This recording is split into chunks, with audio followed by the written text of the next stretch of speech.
días. Bienvenidos a nuestro programa Desde la Fe a través de GEM. ¿Cómo están? ¿Muy bien?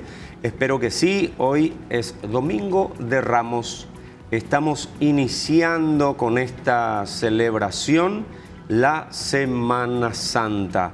Y queremos describir un poco el contexto histórico de esta celebración, escudriñar un poco desde la Sagrada Escritura qué significa este día de Domingo de Ramos. Y hoy está con nosotros el reverendo padre Víctor Luis Cabañas. Él es doctor en Teología Bíblica.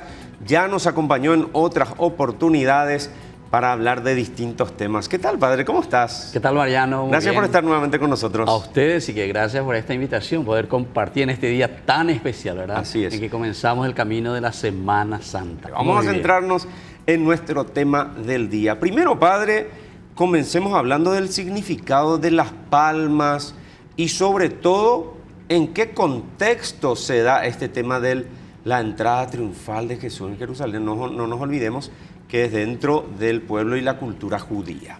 Así mismo. Bueno, entonces primero tenemos que entender que el pueblo judío, ya después del exilio, estamos en el 539, comienza a esperar al famoso Mesías, ¿verdad?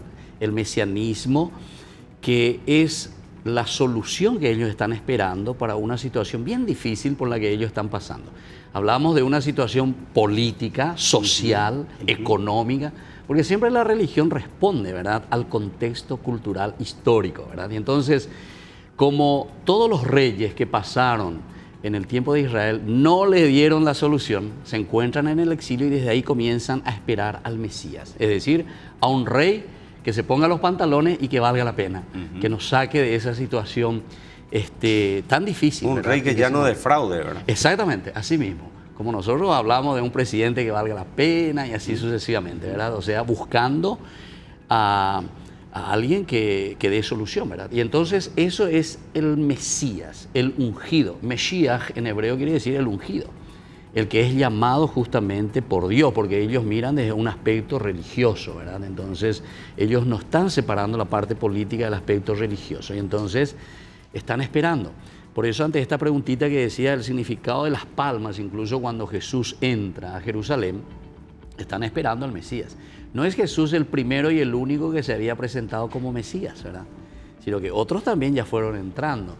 En Hechos de los Apóstoles escuchamos justamente cuando ellos quieren eliminar el cristianismo y le persiguen a los primeros cristianos, dice, otros ya fueron surgiendo, dice. Otro Yeshua, porque también la palabra Yeshua significa Salvador, ¿verdad? Entonces que vino a presentarse como Salvador, como Mesías, pero dice, o parei. Y entonces, vamos a ver un poco, dejen tranquilo, porque si es de Dios, estamos peleando contra Dios. Y si no es de Dios, o pareíta también, así le dicen, ¿verdad? Y entonces, el contexto histórico en que nos encontramos es muy interesante porque el pueblo está cansado de la situación primero de los asirios, después de los babilonios, después de los griegos, ahora están bajo el poder romano y nunca encuentran su libertad. Todos los reyes son reyes más o menos vendidos, ya es bebeya, que nos llegan a dar una solución. Entonces estamos esperando al rey, estamos esperando al Mesías que venga a salvarnos y a liberarnos. Padre, ¿podemos considerar como un rito que hace Jesús esta entrada de él a Jerusalén? Porque recordemos que antes de su pasión, él se aparta, se va a rezar, a estar en comunión con el Padre a través de la oración. Y luego cuando ya él dice, bueno, llegó la hora, empieza a hacer. ¿Podemos decir que es como un rito necesario antes de la pasión? Bueno, entonces aquí tenemos la primera parte, colocamos el contexto histórico de lo que el pueblo a nivel social, político, económico estaba esperando. Ahora tenemos que ubicarnos entonces en el Evangelio, lo que nosotros celebramos. Exacto. Y esa palabrita que voy a decir, rito, realmente responde entonces ya a una cultura religiosa. Porque tenés que recordarte que el primer Evangelio se escribe más o menos en el año 65-70, Marcos. Después se escribe Mateo, después Lucas y después San Juan. Entonces ya es la comunidad cristiana la que está escribiendo y es la comunidad cristiana la que entiende que en Jesús se ha cumplido todo lo que ellos estaban anhelando y esperando. Y por lo tanto podemos responder a esa preguntita que estás haciendo, que es verdaderamente un rito. Y por eso todo lo que encontramos y todo lo que se escribe, el autor sagrado ya nos presenta directamente leyendo el Antiguo Testamento como una profecía ya realizada en la persona de Jesús. Y entonces, evidentemente, ellos comienzan a releer y lo que ellos ya estaban celebrando en la comunidad cristiana. Entonces, ubicarnos 65, 70, 80, 90, después de Cristo, ya más de 60 años que Jesús había muerto, que había resucitado, ¿verdad? Y entonces ellos ya están celebrando. Y cuando se escribe el Evangelio, se está repensando en Jesús se ha cumplido. Entonces, con esto ellos están justificando, digamos, en la persona de Jesús, en lo que nosotros celebramos, y esto es nuestro rito, se cumplió lo que en el Antiguo Testamento Dios había prometido. En estos días una persona me decía, ¿cuál habrá sido el objetivo de Jesús de realizar esta entrada triunfal a Jerusalén? ¿Qué quería decirle al pueblo judío en ese momento? Bueno, según la escritura, ¿verdad?, del Antiguo Testamento, primero, sobre todo los libros históricos nos dicen, y Dios hablando dice, yo me voy a revelar en la ciudad santa, o sea, en el lugar que yo elegí como morada. Y eso viene a ser Jerusalén. Entonces, ahí ya entendemos por qué Jesús entra a Jerusalén y por qué Dios se está revelando en Jerusalén. Primera cosa, ¿por qué Jesús nace en Belén, vive en Nazaret, desarrolla toda su misión apostólica en Cafarnaún, alrededor del lago Galilea, y ahora viene y muere en Jerusalén, ¿verdad? Entonces sería un poco extraño, ¿verdad?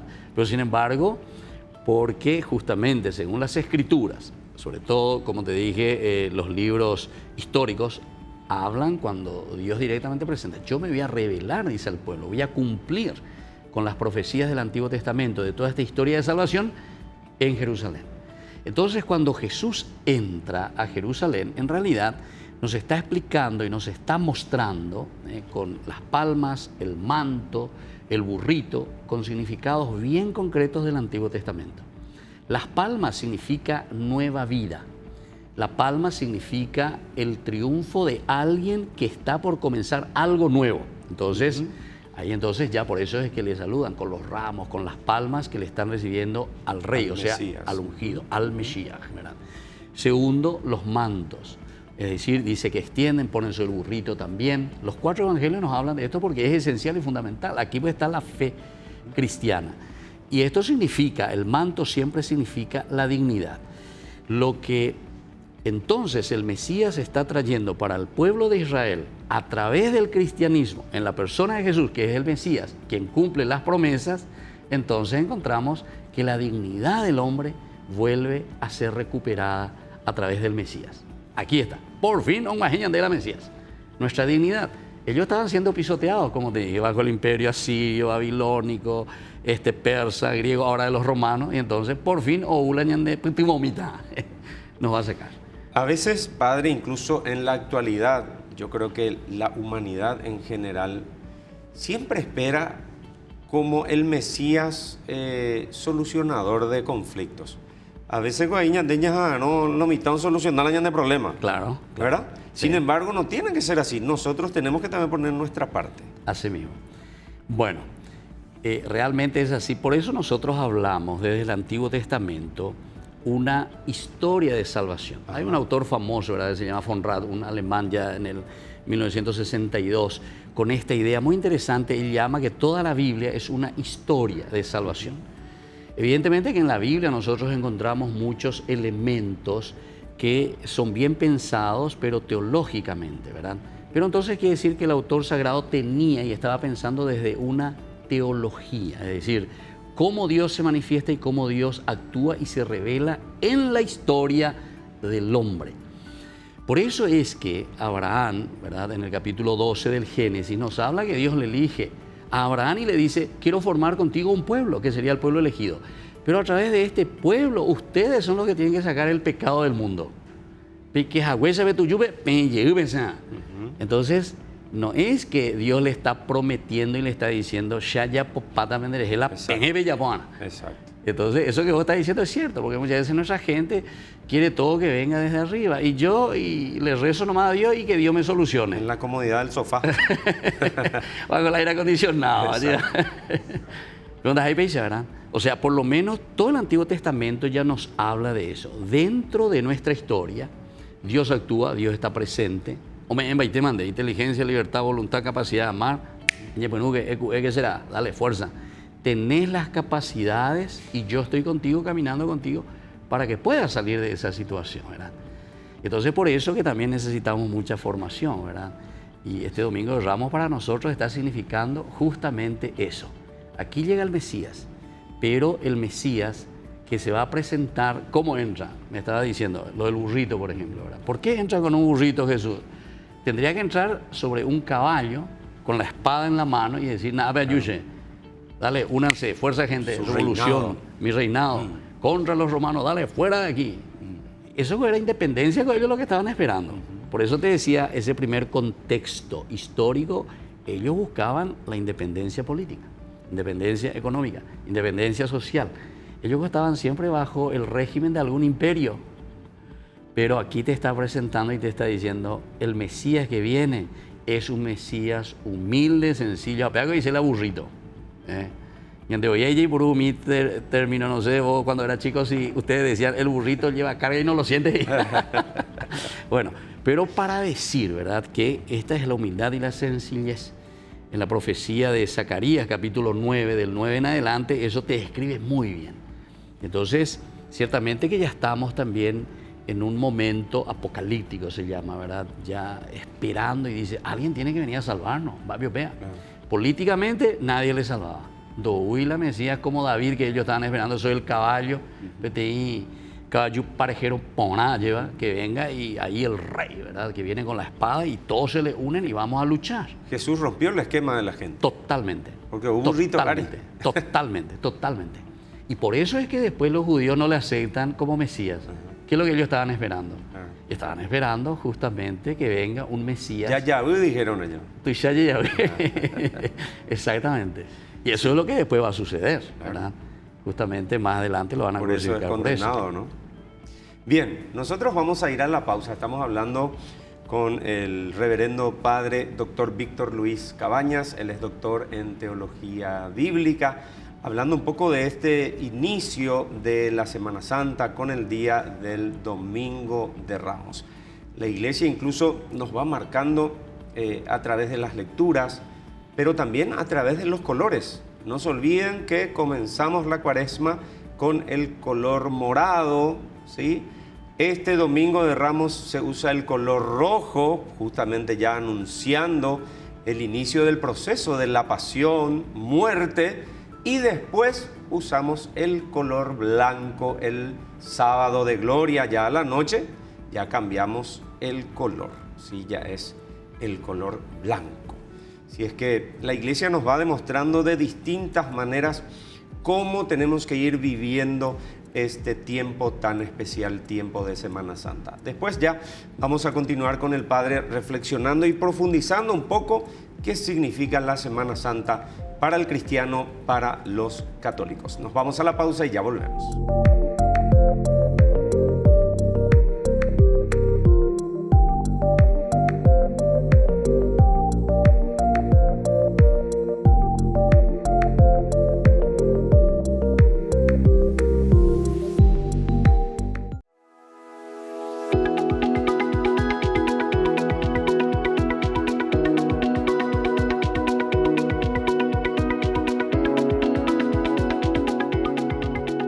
Continuamos en nuestro programa Desde la Fe a través de GEM en este día Domingo de Ramos, día en que comenzamos la Semana Santa.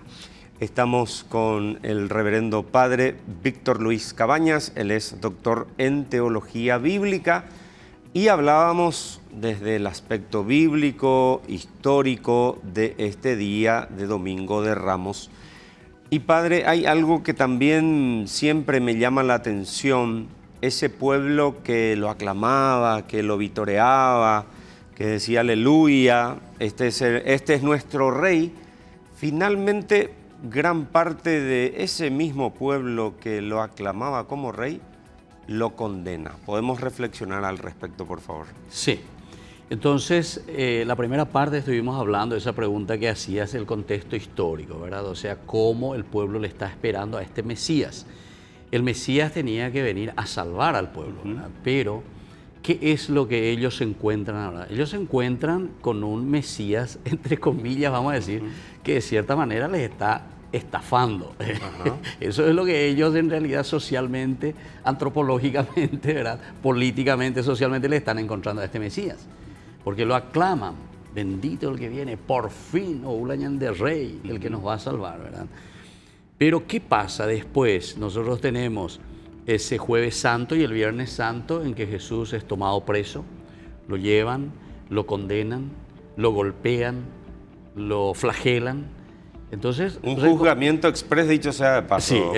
Sí, sí, bueno, eso desde el aspecto teológico, ¿verdad? Sí. Es un juzgamiento así rapidísimo, porque tienen también sus argumentos, sobre todo los miembros del Sanedrín, que lo quieren llevar y hacerlo desaparecer porque justamente no responde a lo que ellos están queriendo. Eso por una parte, pero también el Sanedrín se ve en la situación de que si es el Mesías, ¿qué va a pasar con todos los sacerdotes?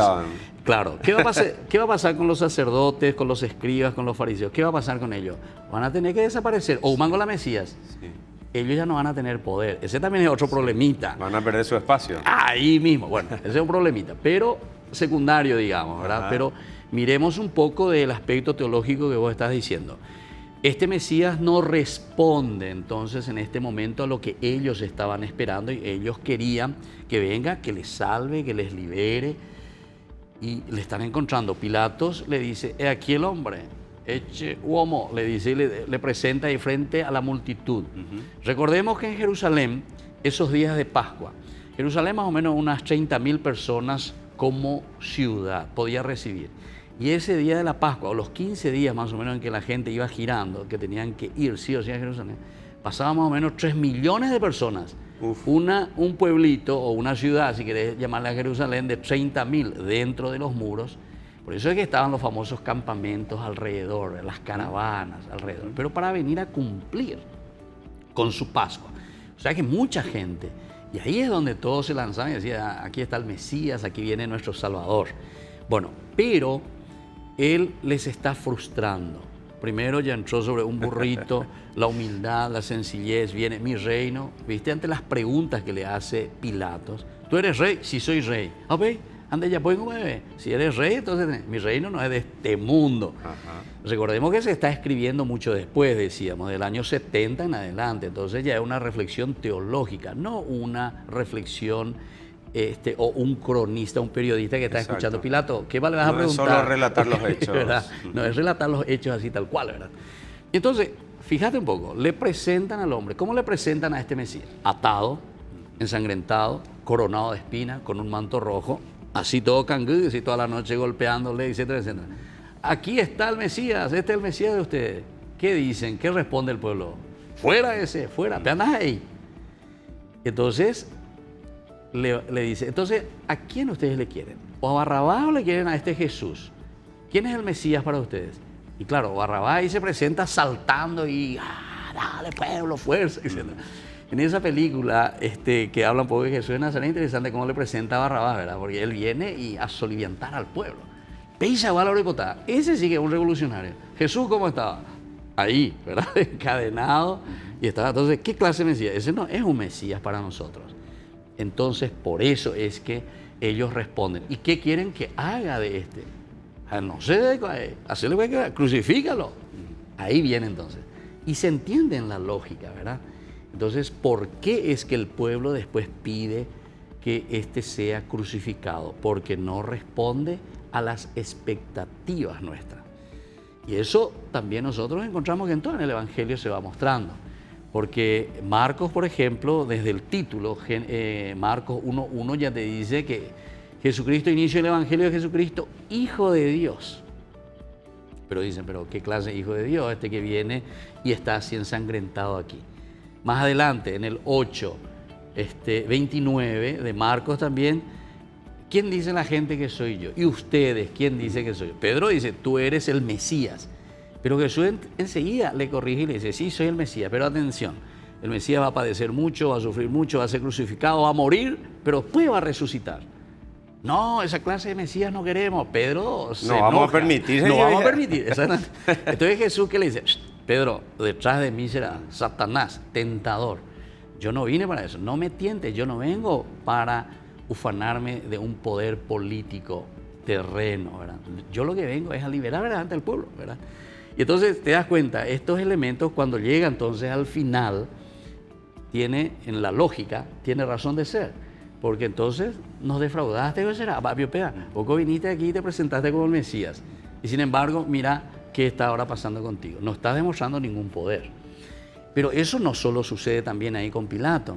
En el Getsemaní, por eso que es tan importante ese momento del Getsemaní, cuando van a agarrarle a Jesús, dicen los soldados, ¿qué hace Pedro? Dice que enseguida saca la espada y dice ya le corta la oreja a uno de los soldados.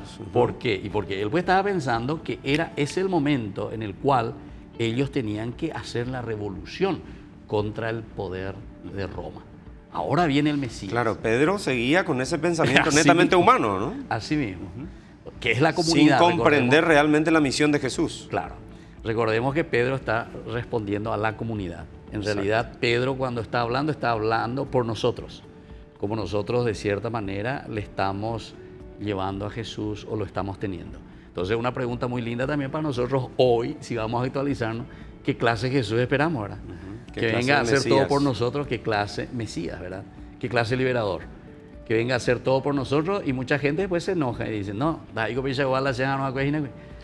ese mismo texto actualizando y contextualizando a nuestra sociedad de hoy, Padre, qué duro mensaje, ¿verdad? Porque a veces rechazamos a ese Jesús Salvador y optamos por el ladrón, por Barrabás. Así mismo. Muchos siguen optando por Barrabás en vez de optar por Jesús. Sí.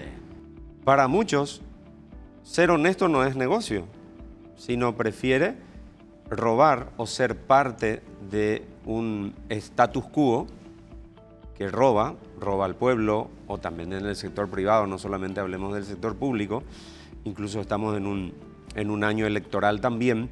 Entonces, traemos ese mismo episodio, digamos, de Jesús ahora, Padre, y Datu y Yaguazú, ¿y la diferencia?